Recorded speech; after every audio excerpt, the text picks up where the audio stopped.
Coming to you live from downtown Detroit, this is Benzinga's PreMarket Prep with your host, Joel Elconin. This is a volatile puppy here, isn't it? And Dennis Dick. I'm bidding a penny. I will buy the stock for a penny. With everything you need to start your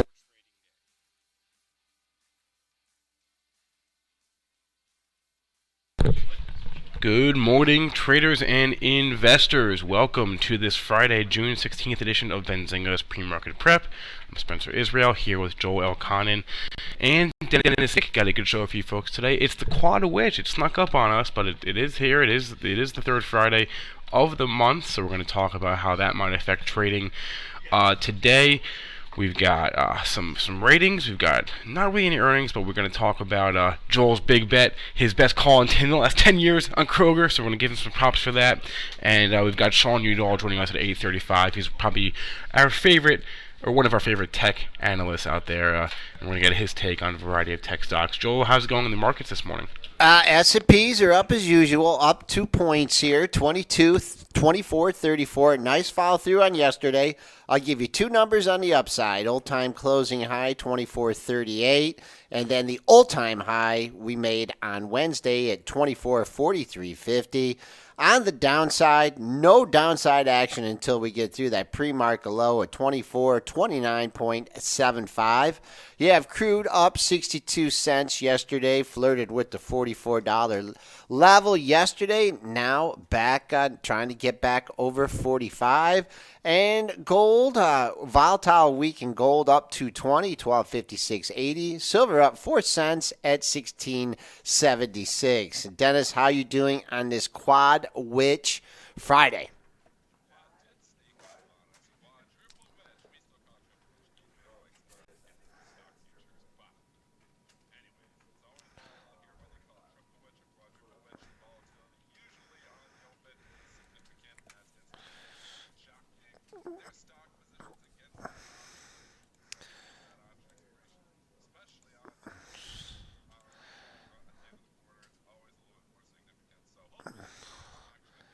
All right, and I want to wish you a happy Father's Day. You're going to be celebrating with a two-lot this year, right? So you're going to get double the gifts, and so that should be yeah.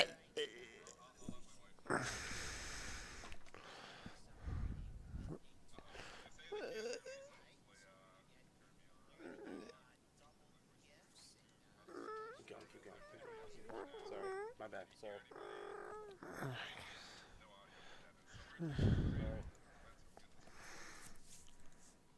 We're good. Okay, he says we're good here. Dennis, can you do a sound check? Sorry about that. That was user error. Spencer user error. Yeah. That's what I Okay, said. Dennis, can we hear you?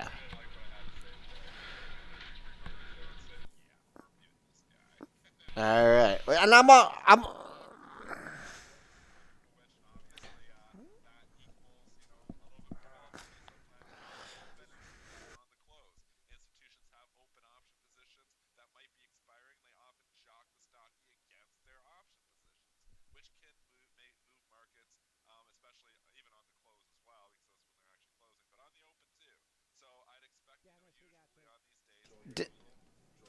Well, you're on mute, but Dennis, we gotta so take a break. I hung up on him, but we're going back on. Just let's get all this off here. No, that's it's all good. It's all good, Dennis. We're calling. Yep, I think we're working right now, Dennis. We're with you. We are live on the air.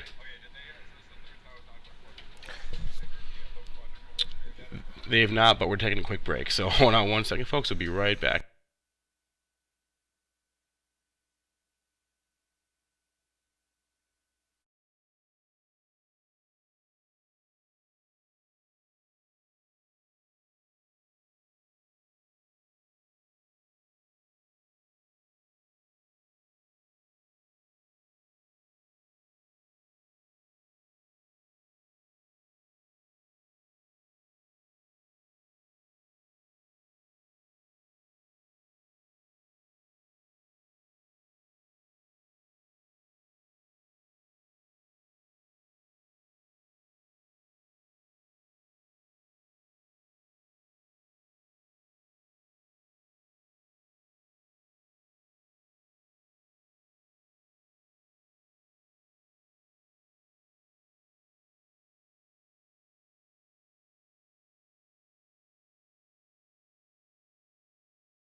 Welcome back, traders and investors, to Benzinga's Pre-Market Prep, brought to you by Benzinga Pro. I'm your co-host, Joel Elconin, along with Dennis, Dick, and Spencer Israel, and we are getting a late start here at 8:08 this morning with the S&P futures up 2 points at 24.34. All right, Dennis, once again, let's...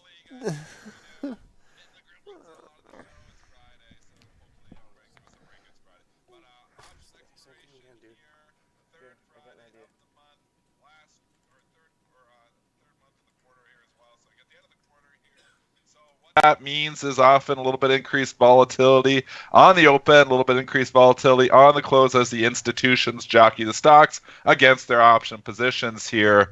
Joel, how do you approach these option expirations? You've been through quite a few of them in your, how many years have you been trading now? Oh, man. I mean, I started out in the floor in 85, but I didn't get a seat until 87, but really didn't start trading the expirations a lot until, oldie discount and then back at the bright days. But you know what? They're not like they used to be. They're not really the fireworks. Maybe you think it's been the computers that have have muted it? It mutes it. I do think so, and a lot of people believe high-frequency trading increases volatility. At certain times, during times of stress, that can be the case because there's no other liquidity providers. But at other times, it actually decreases volatility because it's so competitive. The machines are competing, and all of a sudden, everything thickens up, and it's very competitive out there. So that's one thing here as you get these option expirations, and actually they are less volatile, I believe, than they used to be, and I think that has a lot to do with all the automated market making. All right, well, let's get to some of the news that will be affecting the stocks as well, on this quad witch expiration. Okay, so lots of individual news here. First, I just want to jump over to Kroger because you had maybe the call of your lifetime here, Joel. Unbelievable to buy those 28 puts. Stock absolutely crashes yesterday. I'm calling it a crash because it was down almost 20%. So talk to us, about, why your Kroger trade, and let us know, how you ended up. It was just kind of a little bit of a hunch. I just did. Why the hunch? Well, I just a little bit, personal experience with the Kroger in the area. What's happened with a store that replaced a local store? The new store came in, horrible, bad service, crowded aisles. Closed it down within 6 months, and then we just stopped going there completely, going to Myers. And then I was just thinking about the Amazon effect, and I know Amazon's not into groceries. I looked; they were expecting a real big revenue number, and I'm like, they're just not getting it done. And so there was cheap puts. I finally learned to buy the ones that were really cheap and out of the money. And a 28. How much did you pay for them? 15 cents. If you don't mind asking. 15 cents. The lottery ticket. This is total lotto. Total lotto. So I knew what my loss was going to be. I've established that beforehand. And, I needed the thing closed at 30 and change. So I needed a big move. It got under. They got in the money off the open. So I got a little giddy. So I probably took too much off the open. But, Dennis, we repeat this time and time and time again.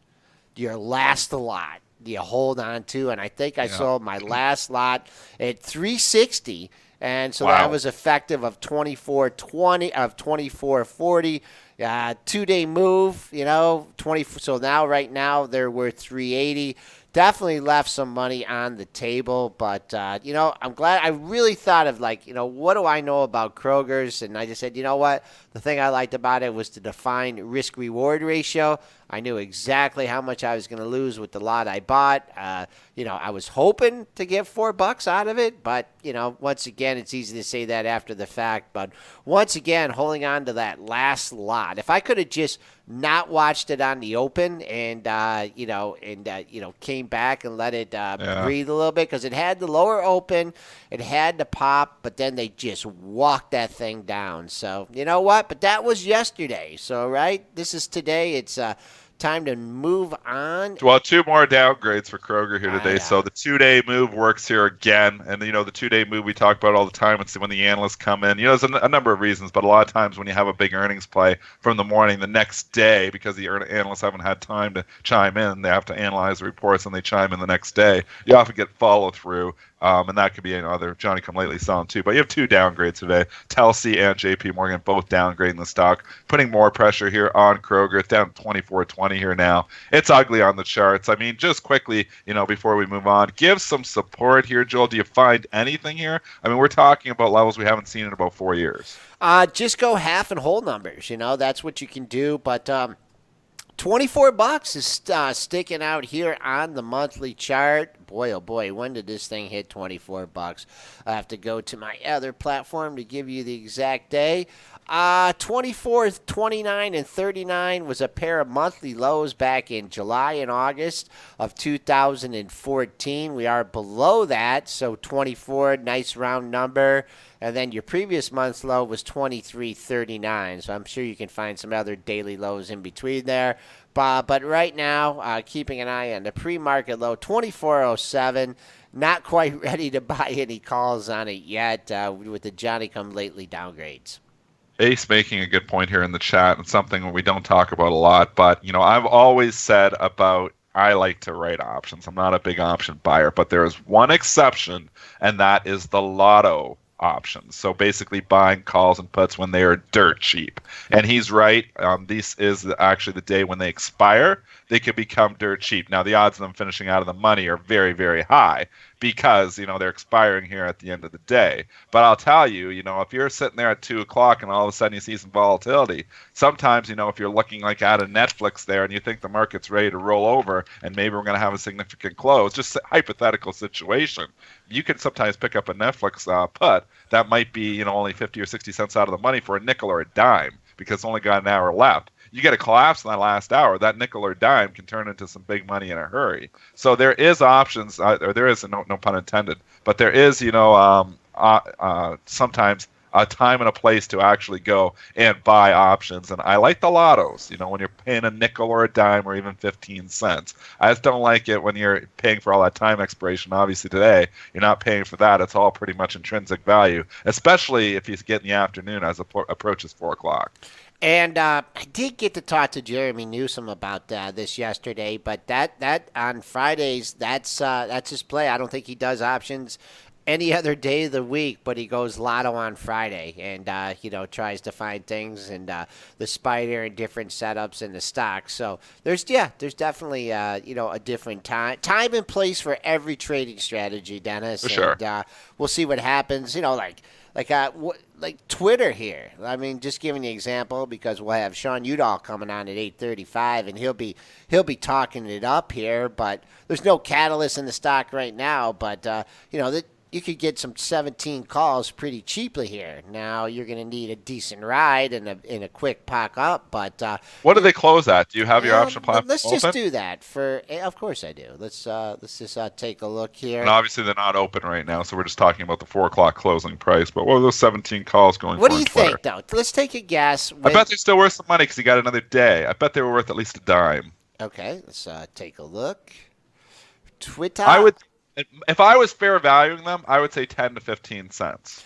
Sold to you. They went out at 7 cents. Oh, they went out at only 7 cents. So that's getting cheap. I mean, all of a sudden, if you have, I'm not saying this is the thing to do. You got to analyze the day. But as you approach, so okay, there's 7 cents at the 4 o'clock close. By 2 p.m., if those are out of the money by a dime, they're probably going for like 2 cents. Now, high likelihood that they're going to close out of the money. But in the event, that you have a sudden market move or maybe you have a crazy close, then, you can actually turn that 2 cents into some big money in a hurry. I know I've bought some options in the past. The best ones I ever bought, man, I'm going back a lot of years ago, and I can't remember the stock. But I can remember I paid a quarter. So I paid 25 cents, which is quite a bit. But it was on some stock that had some news. And the stock had went from 36 to 31 that day. And I'm like, the 2-day move could come into play here. So I bought the 30 puts like on the Thursday, and they were expiring on the Friday. I paid 25 cents, so I paid up. But I just watched the stock fall 5 points, and I'm like, you know what? This is bad news. Everybody's going to come in the next day. The next day, the stock opened down another 5 points. So my 25-cent options all of a sudden were worth almost $5.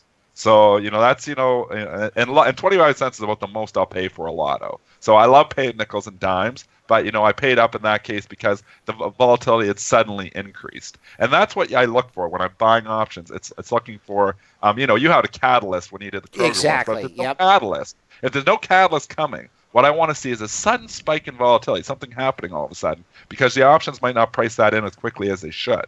So if all of a sudden, a stock that maybe not necessarily has news, but all of a sudden looks like, it's breaching a support and it's starting to get some momentum going, that might be your play there. So I like that sudden volatility that's just coming out of nowhere.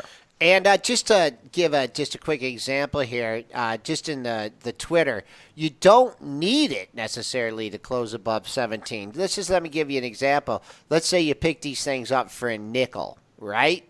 And you get a pop to 17.15, right? Or 17.16, not a big move, but you have a lot on. Those things will go, those things will triple, right? If that's your target, if it gets back in the 17 handle, if it closes at 16.98, obviously, the expiration, you would lose money, but, it will get some juice if it gets back over 17. The only problem with Twitter, I don't know if today's the actual day to do it, because there's the two previous days high at 17.13, and actually there's a triple top at the 17.20 level. So, it's you gotta be careful, and you also, if you get a quick pop and you have a target, be sure to use it. Yuri wants to know what we think of Snap, Dennis, and I don't want you to look at the chart because you are not going to be happy with yourself. Well, I know already Snap, because everybody was talking about it yesterday, is trading back down to an all-time low, back down to its IPO price here. Me and Joel saying not going to be happy because when this thing was sitting at $20, we're like, man, if this thing reaches 20, it's in trouble. We said that live on the show. Going back to, I can get into the actual date if you want to check the tape. It would have been June 7th, the morning of June 7th. And it breached it that day, and it never looked back. We would have taken zero heat through 20 if we would have been shorting it. You'd be at $17 here now. Now, the scalper blood, me and you, Joel, we probably would have taken our profits too soon. But that being said, we made a pretty good call on this, and neither of us profited from it. So always disappointing when you got you're eyeing something up, and you talk about it on the show, and then you don't do the trade. No, that's okay though. 17. I mean, if you want to try and pick a bottom here in Snap, 17 was yesterday's low, closed right on it. So keep an eye on that. See if institutions. I would keep an eye on that former all-time low at 17.56, and yesterday's high was at 17.75 here. So maybe even wait and be real safe until it gets back over 18. Have a couple closes over 18. Not identifying any catalyst here, but look for a potential double bottom.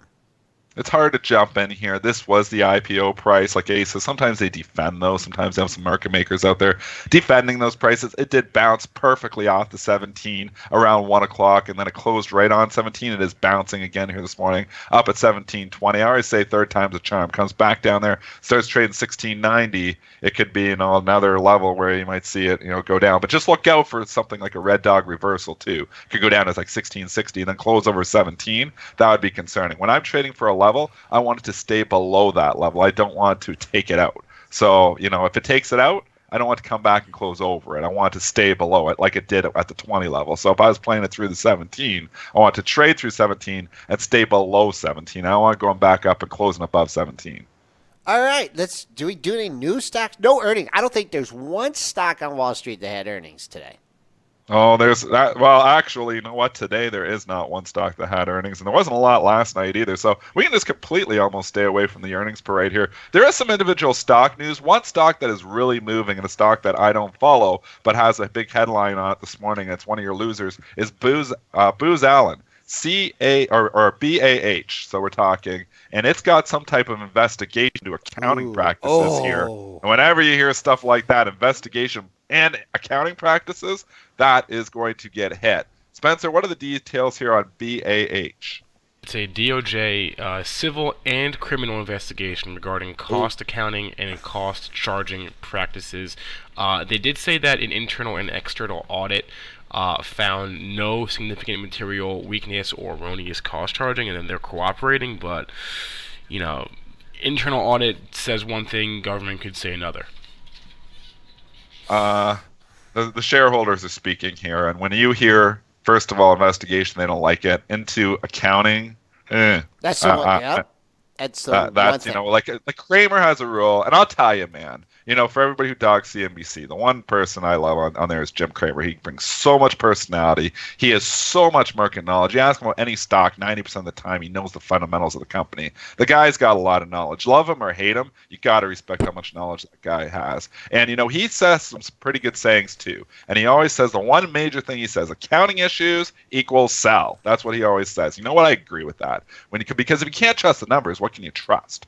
So, sometimes, these issues don't materialize in anything, but I don't want to be a part of any company that's got accounting issues. Now, I'm not coming in here and saying it's shorted today. I'm just saying when the stock closed 39.33 and then all of a sudden they come out that they're investigating them possible accounting practices, you're going to see the stock get murdered. And it's down 12% here. So I'm not coming in here and buying a bottom or calling a bottom when I don't even know what's happening here yet. I need more information. Maybe they get them all clear. Maybe, that changes things. But as of right now, I don't have enough information to come in here and say, okay, 34.30 is going to be the bottom.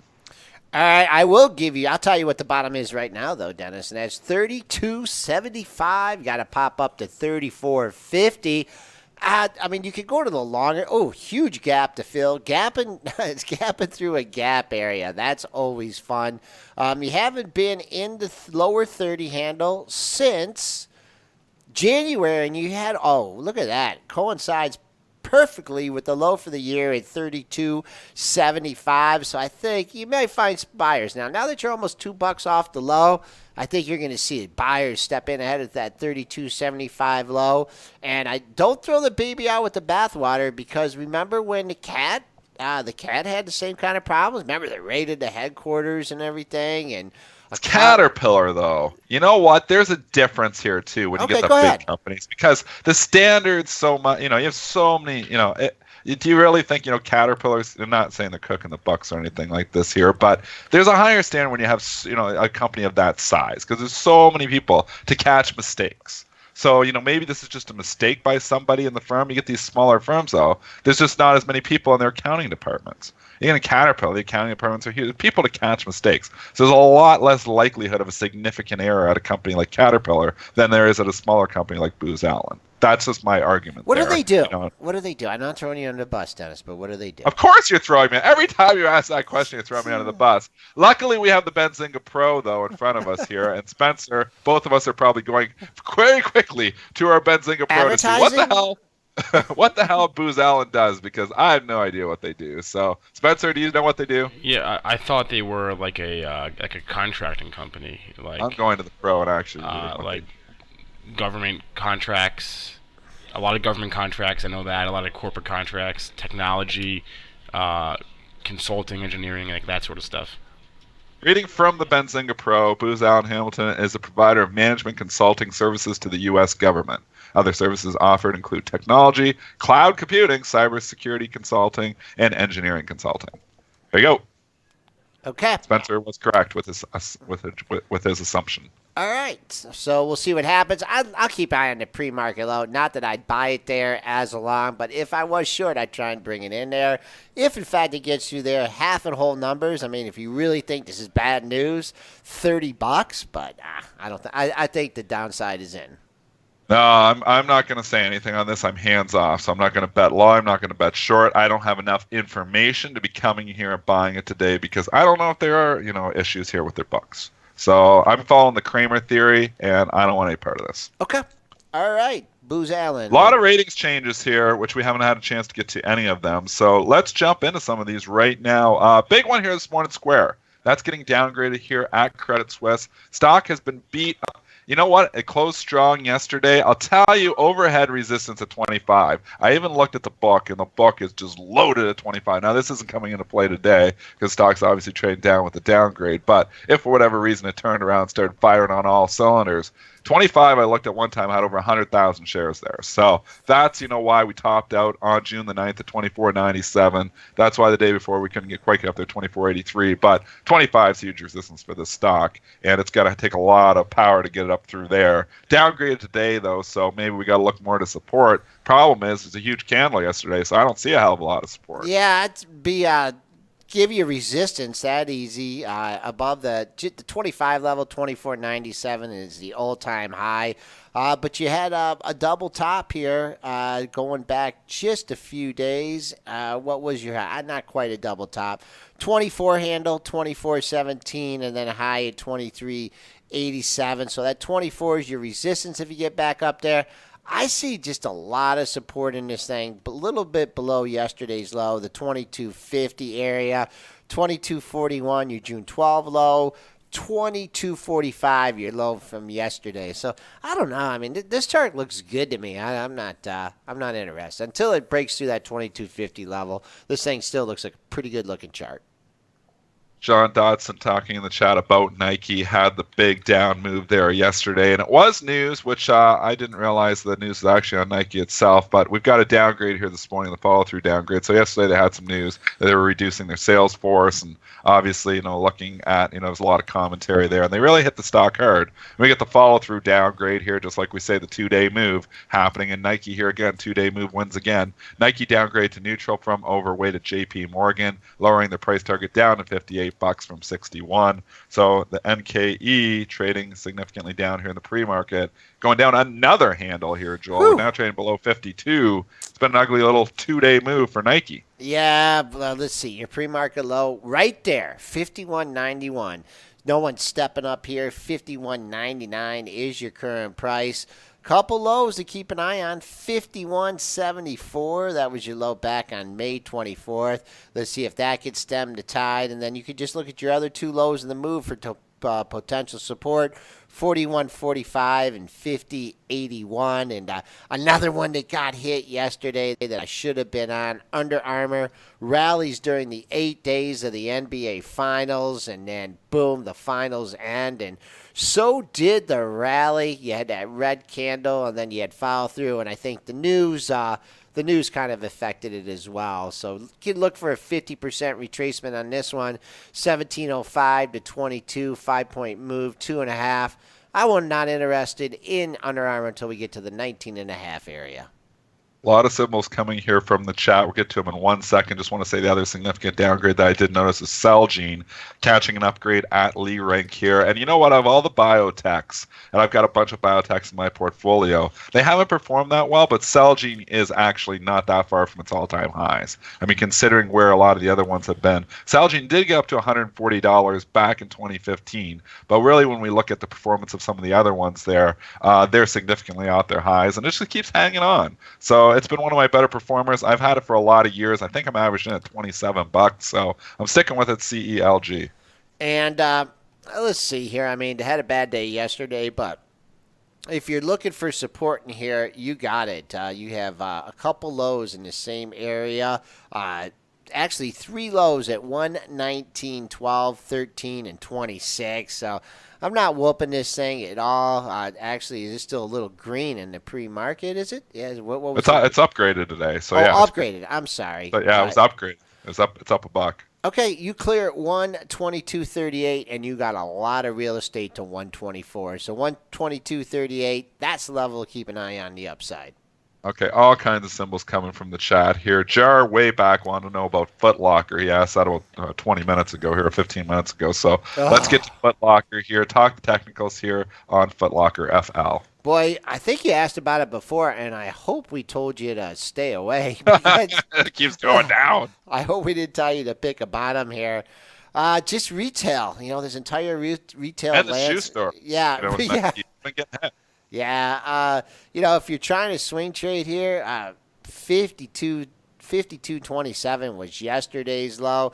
You're hoping that might hold. I think you go a little bit longer term. You had a low in the 50 handle at 50.30. That was back in June of last year. So maybe find support there. Above 54, that was yesterday's high. I mean, right now, just based on this chart, I mean, there's absolutely no reason to be buying it. That doesn't mean it won't go up eventually, but best you can hope is a little consolidation because, boy, this is a steep fall and no catalyst yet to take it higher. Here's an interesting chart. Downward Dog wants to know about Splunk, SPLK, and this is an interesting candle here. So you had the stock getting hit off the hop, makes a new low on the move, completely reverses that move. Buyers come in with two hands. Their stock ends up closing green. What do you think about that candle? Because when I look at that, I think, oh, this could be a 2-day move, and this stock could actually, if it gets above yesterday's high, could try to maybe roll up to 60. Well, it did fill the gap that it had from January. I don't know if that was news or some rumor takeover, but I'm going to reserve comments on this one because Sean Udall is going to come on, and I think he loves his stock here. Oh, great. Yeah, so we'll let Sean. I think he's very, very bullish this issue, so we'll let Sean comment on that one. Sean's 2 minutes away here.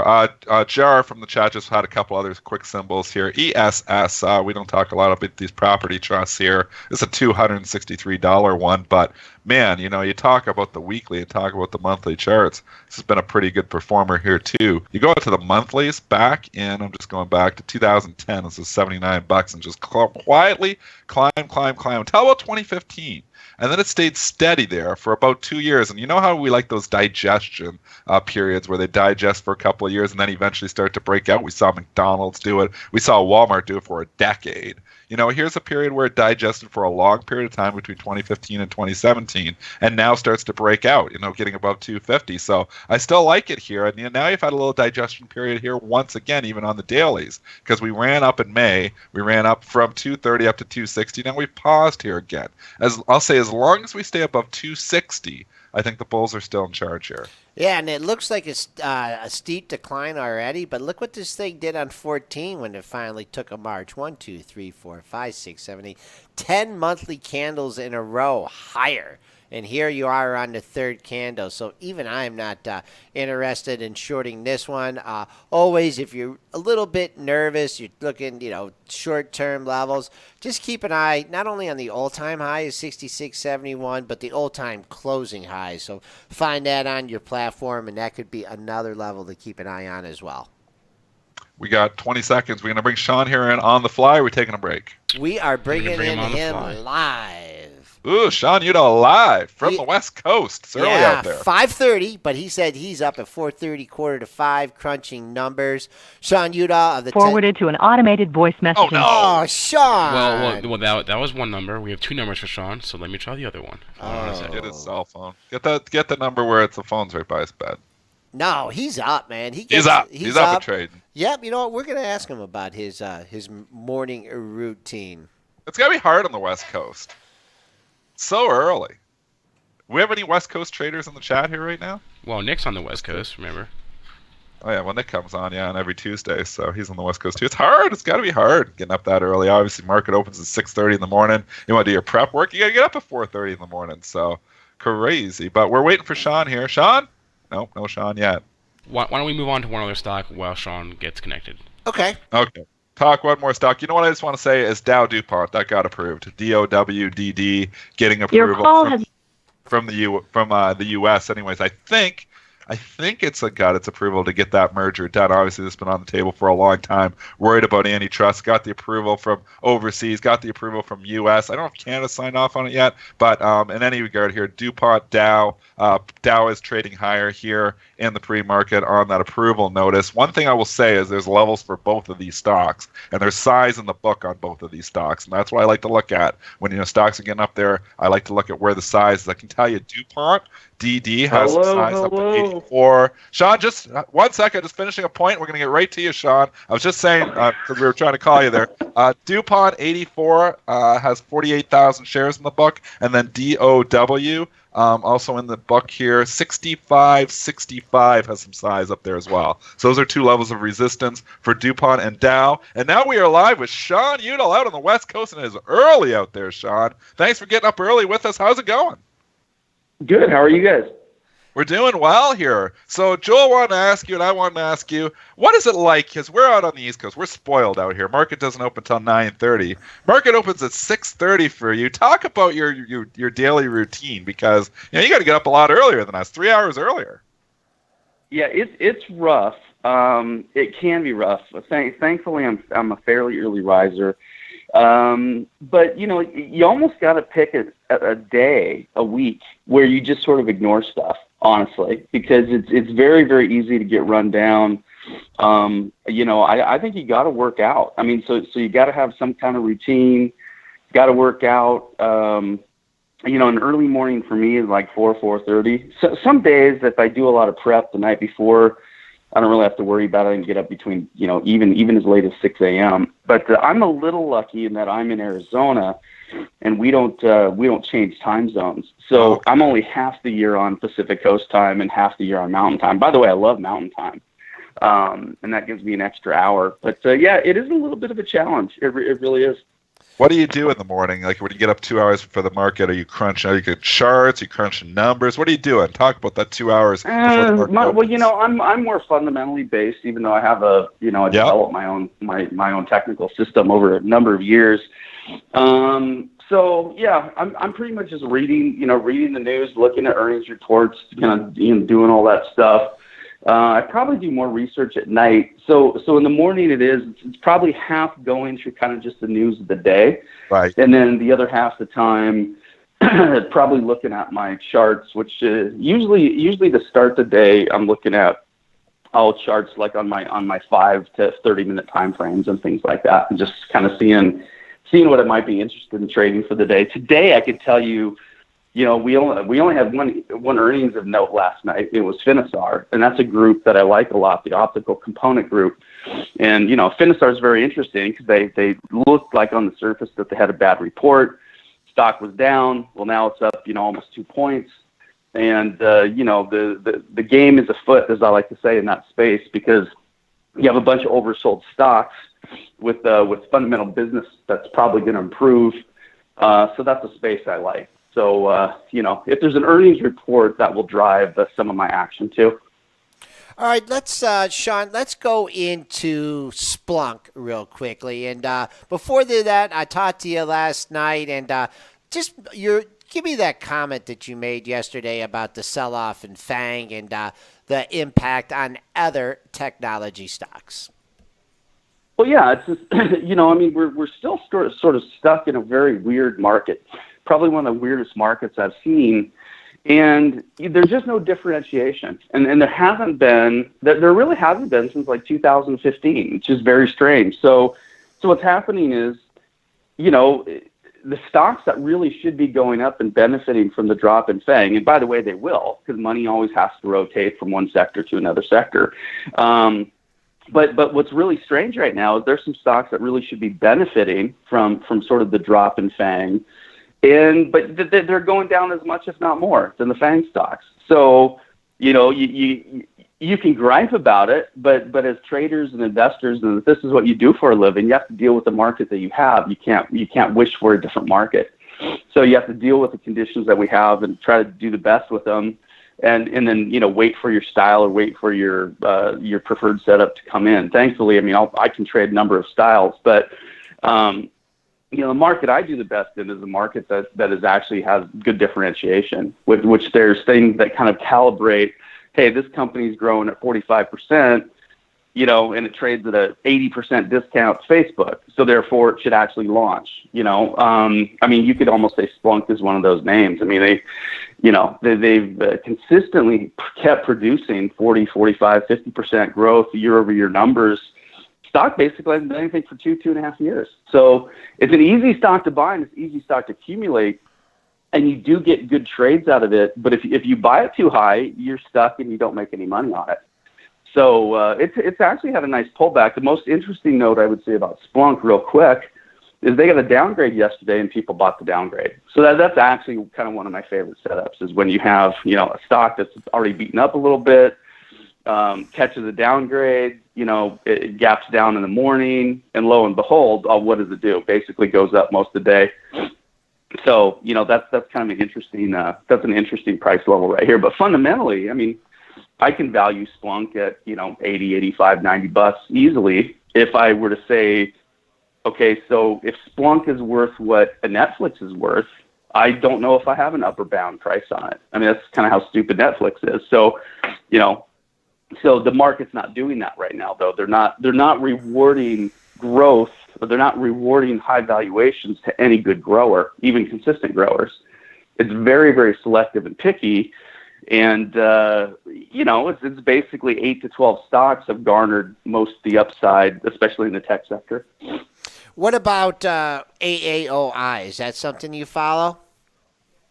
Yeah, in fact, AOI has been a good trade for me many times. At this point, I would almost say you could look at the chart action in the AOI. And here's the interesting thing about AOI. It's almost kind of like a mini FANG stock. So it has some really good days when the FANG stocks do well. It got hit tremendously hard. I think it was down 10 or 11 points intraday, the first big day of the FANG sell-off. So that actually is kind of a sign to me that unless you're a really nimble, good intraday trader, I don't know if you want to really mess around with AOI. I don't really like it fundamentally anymore. I used to. I love the stock at $12 and lower. I still liked it probably all the way up to like 35. Much above 40, 45. I just think there's other things that set up way better. All right, and we gotta go. We gotta go to Twitter. Sean, you've been pounding the table.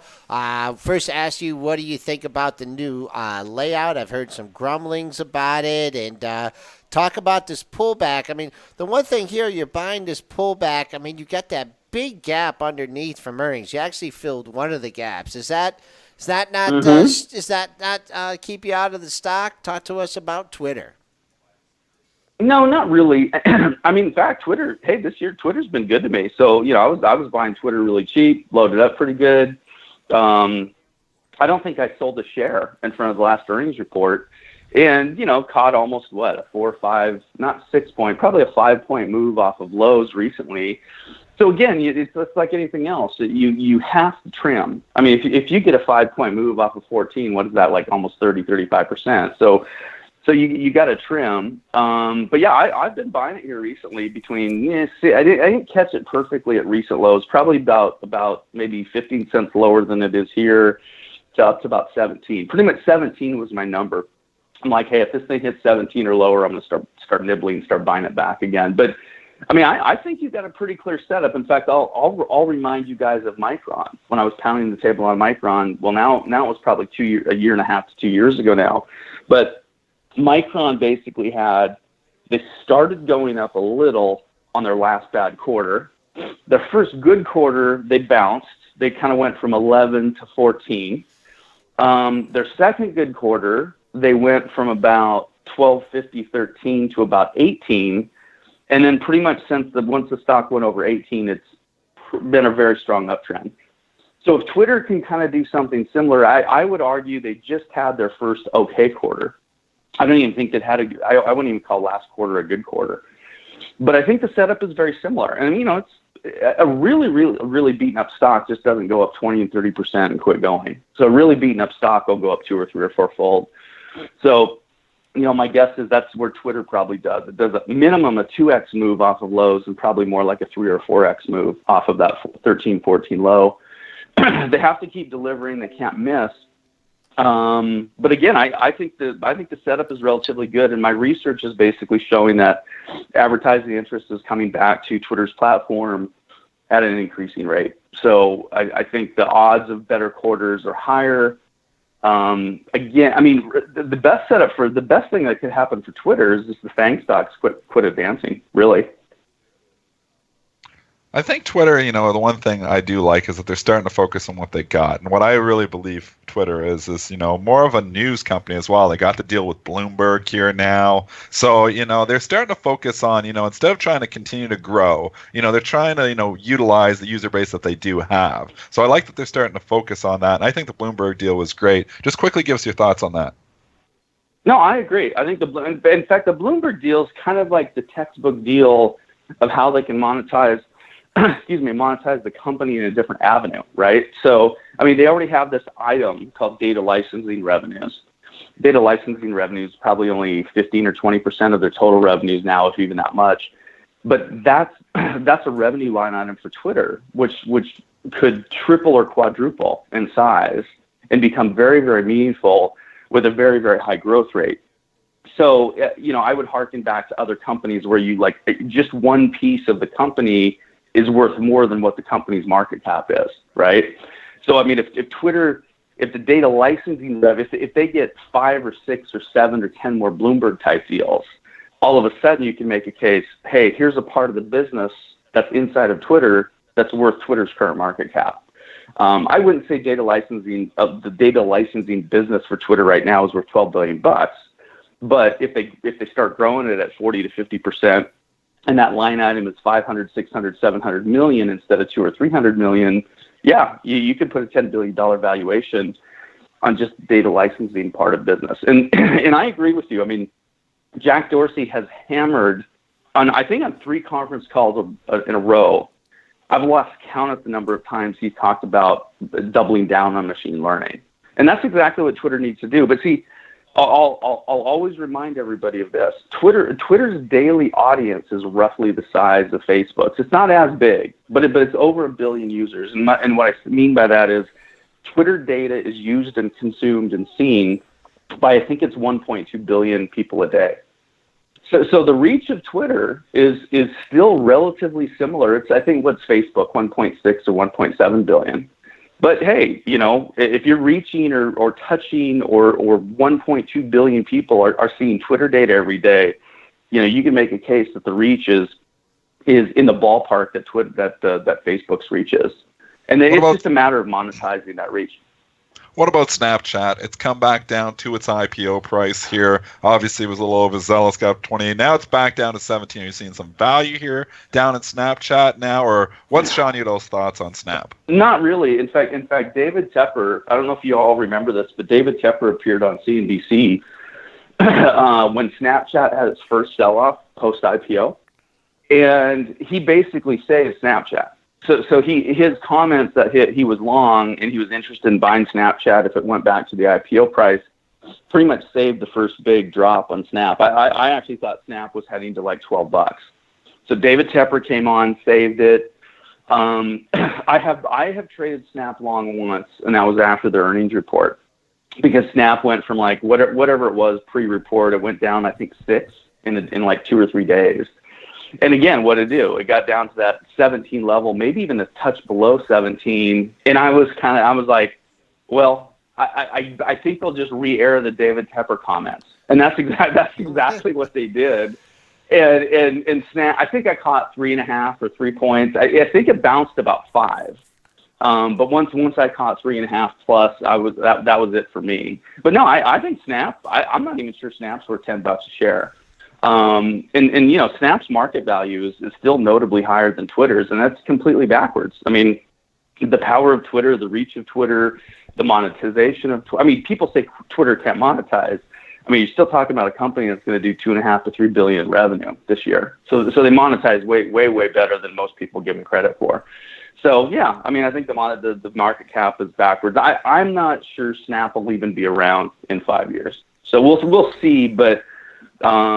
Yeah, I'm just not sure Snap will be around in 5 years. If it is, I don't think it's around anywhere close to its current market cap. All right, the hot stock everyone likes to talk about, NVIDIA. Boy, oh boy, Andrew Left has knocked it down a couple times. It's been a beast. I know you've had some bearish takes on it and been able to make some money on it short term on it. Talk about it here. Any current position, or what are you looking for here in shares of NVDA? Yeah, I do have a current position. I have a current put spread position. I don't know if this one's going to work. I've actually been either good or lucky or both on this. I think I'm in my third or fourth or fifth short on it. I up until now I've made money on my shorts on NVIDIA. And in fact, the first 2 times I shorted was great because I shorted really close to the highs. Those are the highs at like 120, 130. And both times I basically covered around 100. So one time was a little below, and one time I think it was just at. So, both those moves were 20, 25 point moves lower.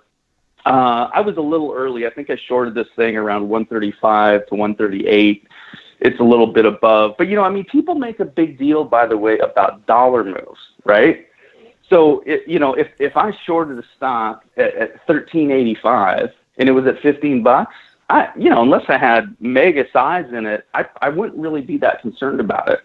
So likewise, I'm not really that concerned. I mean, percentage-wise, this hasn't moved that much. But here's the key with this stock. This is a chip company, and I think everybody has sort of forgotten that it's a chip company.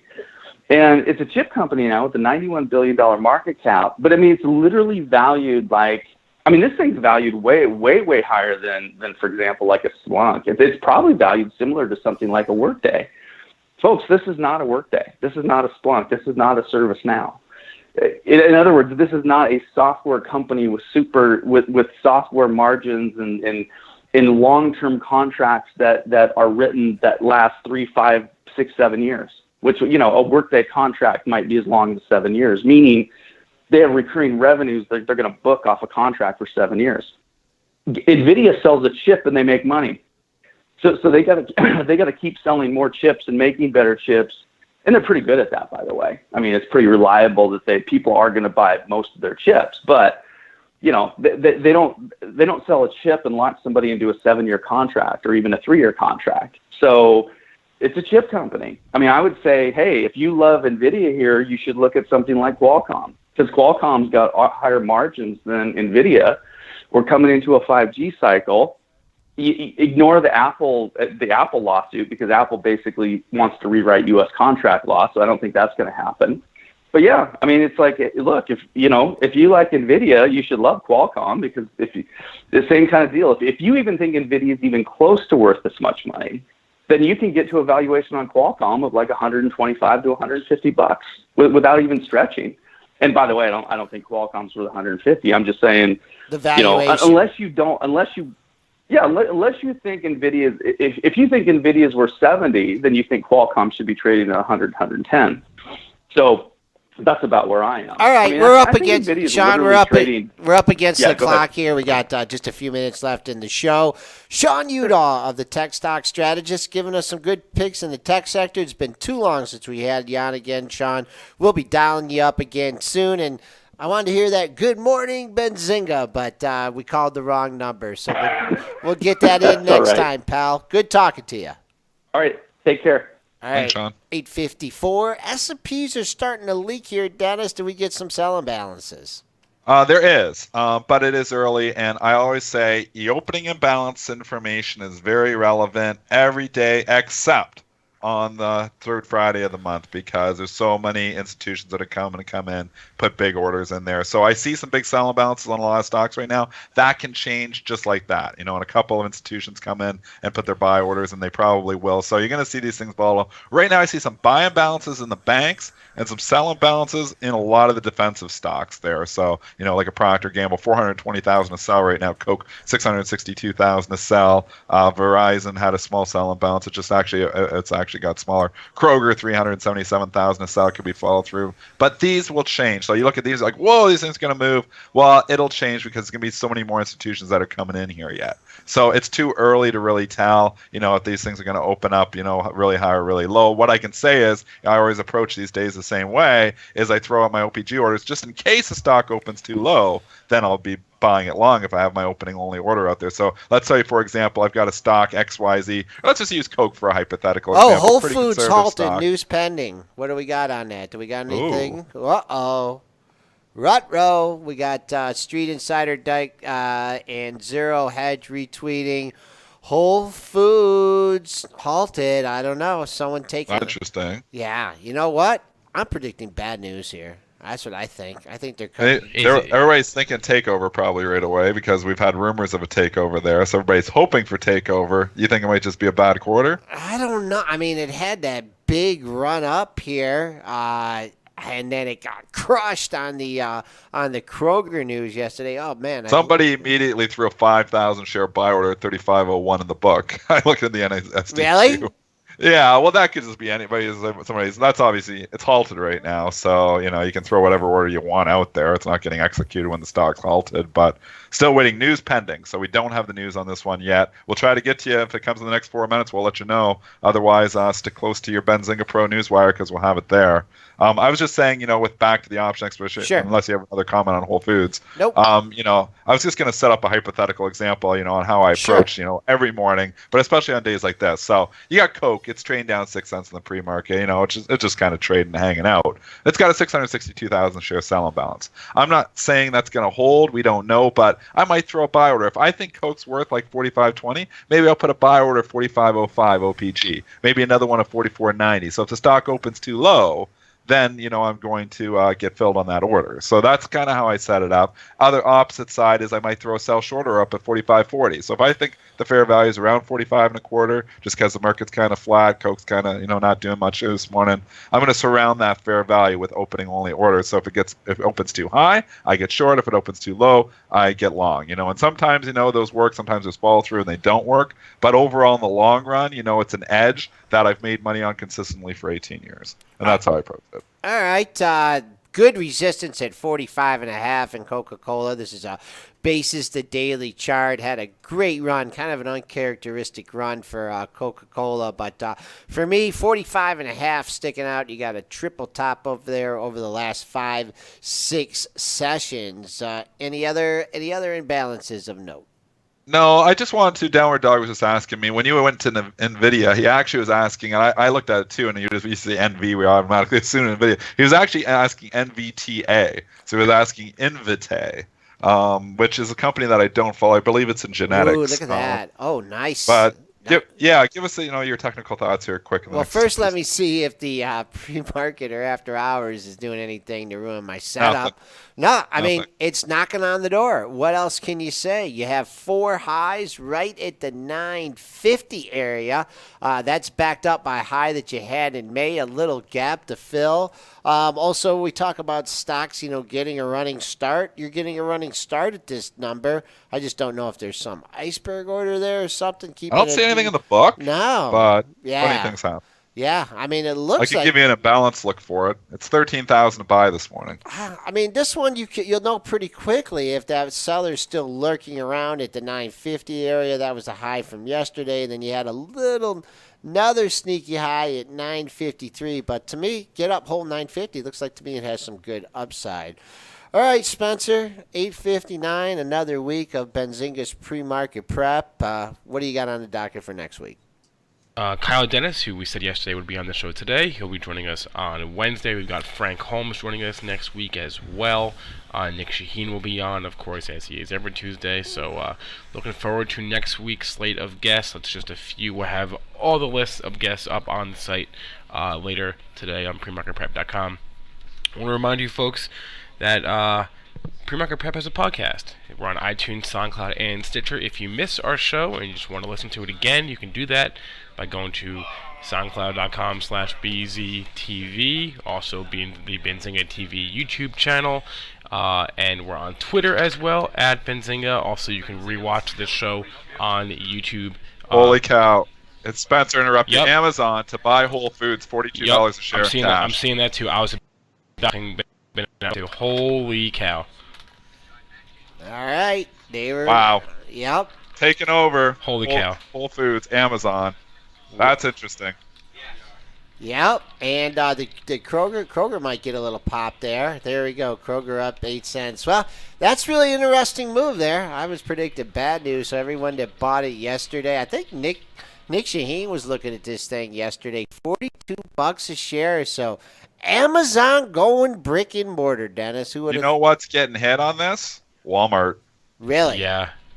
Think about that, though. Amazon's coming in competitive. Now they're going to have Target maybe too? physicals. Is Target hit too? I don't know. I'm asking you. They're getting into brick and mortar here. That's interesting here. But I just looked. Just what's not halted, obviously, is Walmart. I can see Walmart trade down $78. Just trade down $1 on this. So $77.94. So interesting. Walmart getting hit here right now. Target is trading. It's just getting hit right now too. Yeah, Target's getting hit right now too. This is really interesting. So Whole Foods actually gets bought out. $42 a share. Amazon. Yeah, the rumors turned out to be true, and not great for Kroger though. That's no go Krogering here. Now getting hit hard now. 23.88. I'm looking at other sympathy plays. Maybe TFM, the fresh market. Maybe Sprouts, SFM. What are they thinking? Safeway. Dennis? What are they thinking? Brick and mortar. They must see something. This was rumored. Yeah. When was this rumored originally? And was it Amazon? Was it Amazon the original rumor? Yeah. Man, somebody had this right. Wow, whoever had that originally, and obviously we had the big move up in Whole Foods back in April when this was rumored, and then it went a long time, went 2 months, nothing materializing. Yesterday sold off significantly. Today shareholders finally rewarded. Now Kroger's down almost $1 here now again, Joel. You need to have those puts still. You'd really be rocking and rolling. Yeah. Oh well, we'll see. Yeah, Walmart down $1.31. Target trading down $1 here now. What about Costco? Costco trading flat here. Hasn't really traded Costco's much immune. yet. Costco's immune to Costco's just immune to everything. They're gonna. Amazon and Whole Foods are gonna go. Oh, because I just said Costco. Now somebody just hit it. I hadn't even traded. I say it, and somebody hits it. Well, they're gonna It just hit it down a buck and a half. They're gonna go to Costco to buy the stuff to stock the shelves at the new Whole Foods. No, they must found something in the margins there, or the marketing, or I don't know. Maybe they're just gonna turn them into warehouses or something. But big news on Wall Street there. So. Congratulations to the shareholders of Whole Foods, and we are now signing out.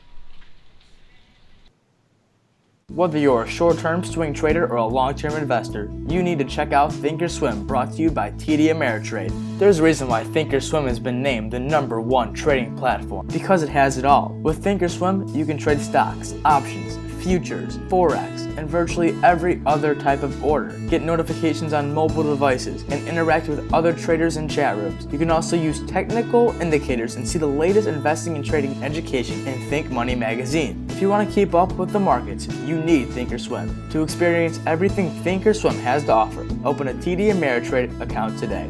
Thinkorswim, the online trading platform for traders and investors. TD Ameritrade, member SIPC. All investing involves risks.